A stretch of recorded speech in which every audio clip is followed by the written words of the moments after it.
Hello students, previous video में हमने discuss किया था that a force on an object में change its shape and also state of motion.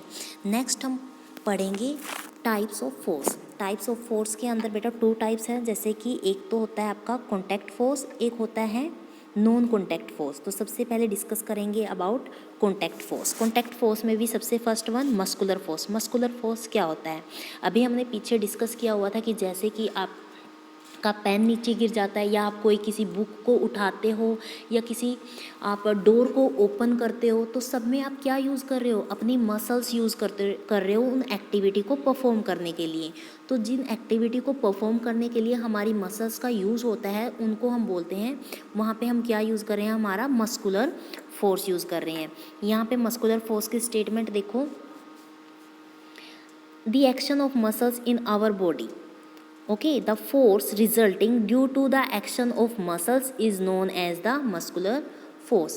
That means अगर कोई फोर्स अपनी मसल्स की हेल्प से प्रोड्यूस हुआ है तो हम उसको क्या बोलते हैं? Muscular forces. And muscular forces में एक्टिविटीज़ अभी मैंने आपको एग्जांपल दिए हैं। यहाँ पे कुछ फर्दर और एक्टिविटी है जो हमारी बॉडी के भी अंदर होती है, जैसे कि हम इनहेलेशन लेते हैं, एक्सहेलेशन ब्रीथिंग वाली प्रोसेस करते हैं, तो उसके अंदर भी हम क्या करें? देखो, जैसे ही हमने सांस को अंदर की तरफ लिया तो हमारा क्या हो रहा है? डायफ्राम क्या हो रहा है? कॉन्ट्रैक्ट हो रहा है, मतलब कि वहाँ पे चेस्ट कैविटी ओपन हो रही है। तो वहाँ पे भी हमारी मसल्स कभी डिक्रीज़ हो रही है, कभी रिलैक्स हो रही है, तो वहाँ पे भी हमारा मस्कुलर फोर्स परफॉर्म हो रहा है या मस्कुलर फोर्स लग रहा है। ऐसे ही यहाँ पे देखो फिगर 11.9 में एक बैल है, वो क्या कर रहा है? बैल गाड़ी को खींच रहा है, तो वहाँ पे भी क्या यूज़ हो रहा है? मसल्स की यूज़ कर रहा है, क्योंकि बैल देखो यहाँ पे क्या है, इसकी हेल्प से उसके साथ ये लकड़ी की जो वुडन है उसकी मसल्स के ऊपर रखा हुआ है, मतलब कि उसकी गर्दन के ऊपर रखा, और अपनी गर्दन के जोर से वो उस गाड़ी को आगे की तरफ खींच रहा है। तो अपनी मसल्स का यूज़ करके क्या कर रहा है? वो डिफ़िकल्ट टास्क को कंप्लीट कर रहा है। तो यहाँ पे भी कौन सा वाला फोर्स आएगा? Muscular force. नेक्स्ट है आपका, तो ये कॉन्टैक्ट से पहले यही वाला देखो कि ये कॉन्टैक्ट की वजह से है, तो इसको हम कॉन्टैक्ट फोर्स की कैटेगरी में रखेंगे। नेक्स्ट है फ्रिक्शन।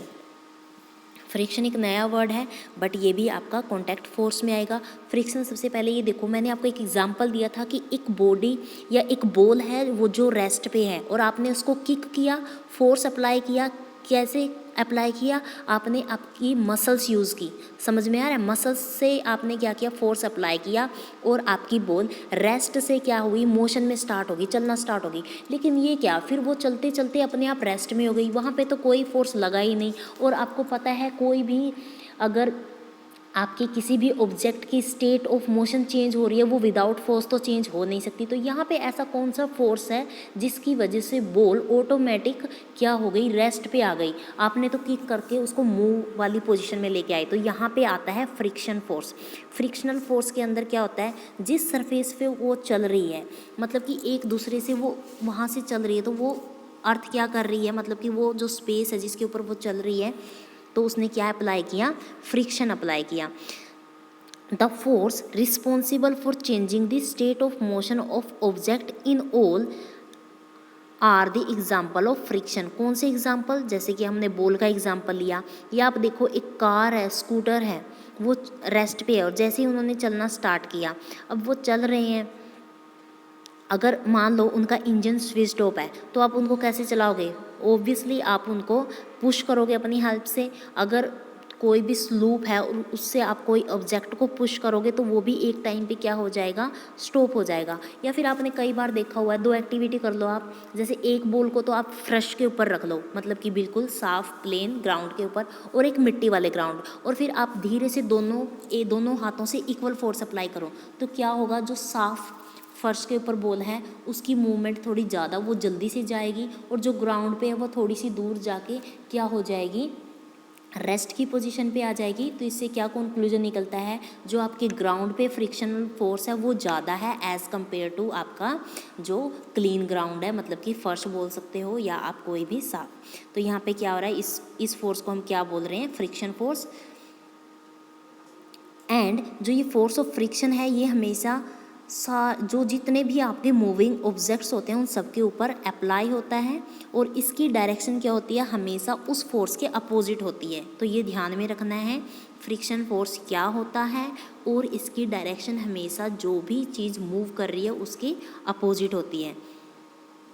एंड ये फोर्स कैसे अराइज हुआ, due to contact between surface. देखो बॉल सरफेस के ऊपर जा रही है तो सरफेस भी टच हो रहा है बॉल से और बॉल का सरफेस भी उस सरफेस से टच हो रहा है, तो दोनों एक दूसरे से टच हो रहे हैं, तो ये कॉन्टैक्ट फोर्स के अंदर आएगा आपका फ्रिक्शन फोर्स। तो कॉन्टैक्ट फोर्स के अंदर कौन कौन सा है, एक तो आपका मस्कुलर फोर्स एंड एक फ्रिक्शन फोर्स।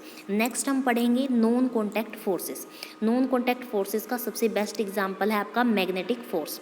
आपने छोटी क्लासेस में पढ़ा होगा, मैग्नेट्स होते हैं, मैग्नेट्स के अंदर क्या होता है आपका north pole and south pole होता है। ऐसे जैसे ये मैग्नेट है और एक ये मैग्नेट है, north pole and south pole. And north pole, 1 minute sorry, 1 minute.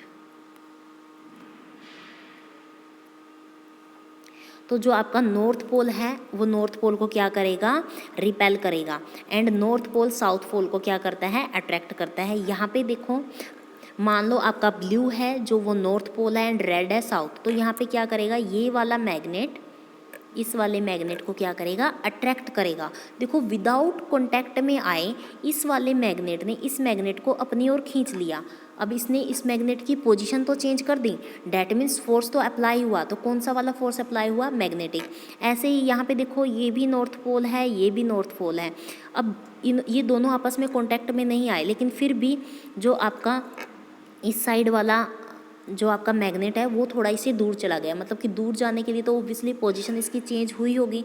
तो क्या हुआ, यहाँ पे विदाउट कॉन्टैक्ट में आए आपके एक मैग्नेट की पोजीशन चेंज हो गई। तो ये किसका एग्जांपल है, आपका मैग्नेटिक फोर्स का। या फिर आप देखो कोई भी आपके पास लोहे का इंस्ट्रूमेंट है, बिल्कुल छोटा सा लेना है, नेल ले लो, और अगर आपके पास बहुत बड़ा मैग्नेट है तो वो नेल ऑटोमेटिकली इसके पास चिपक जाती है। तो नेल तो यहाँ से लेके यहाँ तक उसकी पोजीशन चेंज हो गई, और कौन सा वाला फोर्स यहाँ पे अप्लाई हुआ, मैग्नेटिक फोर्स। देखो बेटा हमारे अर्थ में जितने भी ऑब्जेक्ट्स हैं जिनके अंदर भी पोजीशन चेंज होती है वहाँ कोई ना कोई फोर्स अप्लाई हो रहा होता है। आप कोई भी एग्जाम्पल लो, फोर्स वहाँ पक्का मिलेगा और इन सब में से ही मिलेगा।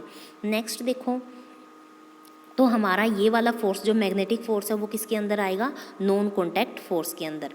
नेक्स्ट हमारा आता है इलेक्ट्रोस्टैटिक फोर्स। इलेक्ट्रोस्टैटिक फोर्स के लिए मैं आपको पहले इस एक्टिविटी से पहले मैं आपको सिंपल वाली एक्टिविटी बता रही हूँ। आप एक स्केल लो, स्केल को क्या करो, अपने हेड पे रब करो या हाथ के साथ रब करो या किसी क्लॉथ के साथ रब करो, और फिर क्या करो, एक कागज़ के स्मॉल स्मॉल क्या करो पार्टिकल्स बना दो, मतलब कि टुकड़े बना दो, और फिर उस स्केल को उसके ऊपर लेके आओ।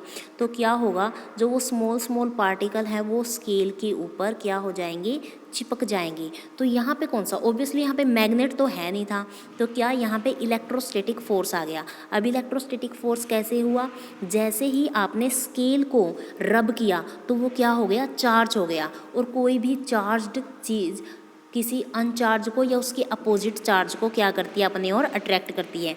एंड चार्ज के अंदर आप फर्दर हायर क्लासेस में पढ़ोगे, एक पॉजिटिव चार्ज होता है, नेगेटिव चार्ज होता है। तो जैसे नॉर्थ और साउथ पोल एक दूसरे को अट्रैक्ट करते हैं, ऐसे ही पॉजिटिव नेगेटिव एक दूसरे को अट्रैक्ट करते हैं, एंड सेम वाले चार्ज एक दूसरे को रिपेल करते हैं। ये आप हायर क्लासेस में देखोगे। बट यहाँ पे देखो तो इलेक्ट्रोस्टैटिक फोर्स क्या हुआ, the force excreted by a charged body on an another charged और uncharged body is known as electrostatic force. तो क्या हुआ इलेक्ट्रोस्टैटिक फोर्स, किसी भी चार्ज बॉडी ने एक दूसरे वाली बॉडी, या तो वो चार्ज हो या अनचार्ज हो, तो वो उसके ऊपर फोर्स एक्सक्रीट करेगी, उसको हम बोलेंगे इलेक्ट्रोस्टैटिक फोर्स। अब करते हैं हम एक्टिविटी 11.7। इसके अंदर भी ये कुछ नहीं बोले, वो बोलते हैं कि 2 प्लास्टिक के स्ट्रॉ लो आप, मतलब कि पेन की जैसे, पेन का मान लो आपका पेन का पार्ट खाली हो गया है, तो वो 2 पेन हो गए, उसमें से वो मेटल वाली निप निकाल दो। तो एक पेन को आप क्या करो, अच्छे से रब करो। तो जैसे ही आप उस पेन को और विदाउट रब वाले पेन की तरफ लेके जाओगे तो वो क्या करेगा, उसको अट्रैक्ट करेगा। यहाँ एक्टिविटी में अच्छे से दिखाया हुआ है कि देखो पहले पेन की पोजीशन यहाँ पे दिख रहा है आपको, धुंधली धुंधली शेप यहाँ थी, और जैसे ही ये वाली जो आपको दिख रही है येलो कलर की स्ट्रो, ये चार्ज है, तो इसने इसकी बॉडी यहाँ पे लेके आ गई, मतलब कि मूवमेंट हुई किसकी, जो अनचार्ज्ड आपकी स्ट्रो थी। तो डैट मीन्स यहाँ पे कौन सा फोर्स अप्लाई हो रहा है, इलेक्ट्रोस्टैटिक फोर्स। ऐसे ही नेक्स्ट हमारा आएगा gravitational force. Gravitational force obviously हम सब जानते हैं जो हमारे अर्थ के थ्रू होता है, बट अर्थ के थ्रू हमेशा ग्रेविटी होती है, आपको पता है अर्थ के अंदर ग्रेविटी होती है। बट क्या होता है, अगर हमारी अर्थ पे जितने भी ऑब्जेक्ट हैं वो सब क्या करते हैं, हमारी अर्थ के ऊपर फोर्स अप्लाई करते हैं, एंड इन रिस्पॉन्स अपनी अर्थ भी उनके ऊपर फोर्स अप्लाई करती है, तो बनता है हमारा ग्रेविटेशनल फोर्स। अब यहाँ ग्रेविटेशनल फोर्स को समझने के लिए आप कोई भी एग्जांपल लो, जैसे एक पेड़ से एप्पल गिर रहा है, वो नीचे ही क्यों गिर रहा है, वो ऊपर की तरफ क्यों नहीं जा रहा, because of force of gravity. हमारे अर्थ के अंदर क्या होता है, ग्रेविटी फोर्स होती है, तो वो उसको अपनी ओर अट्रैक्ट करती है, तो उसको हम क्या बोलते हैं, फोर्स ऑफ ग्रेविटी। ऑब्जेक्ट और thing fall toward the earth because it pulls them, क्योंकि हमारी अर्थ उसको पुल करती है अपनी ओर। This force is called the force of gravity और जस्ट ग्रेविटी। ऐसे ही देखो ग्रेविटेशनल क्या होता है, gravity is not a property of the earth, earth की कोई प्रॉपर्टी नहीं है अकेली। In fact every object in the universe whether small और large exerts a force on every other object. This force is known as gravitational force. इसको बोलते हैं हम ग्रेविटेशनल फोर्स, मतलब कि हमारे यूनिवर्स में जब बॉडी एक दूसरे के ऊपर इंक्लूडेड अर्थ फोर्स अप्लाई करती है तो उनको बोलते हैं हम ग्रेविटेशनल फोर्स। बट इसके अंदर कंडीशन ये है कि दूसरा वाला ऑब्जेक्ट आपका अर्थ होना चाहिए, एंड जो फर्स्ट ऑब्जेक्ट है आपका कोई भी हो सकता है। तो आज हम सिर्फ फोर्स के बारे में पढ़ेंगे, नेक्स्ट वीडियो में प्रेशर डिस्कस करेंगे। आज के लिए इतना ही। Thank you, make a nice day.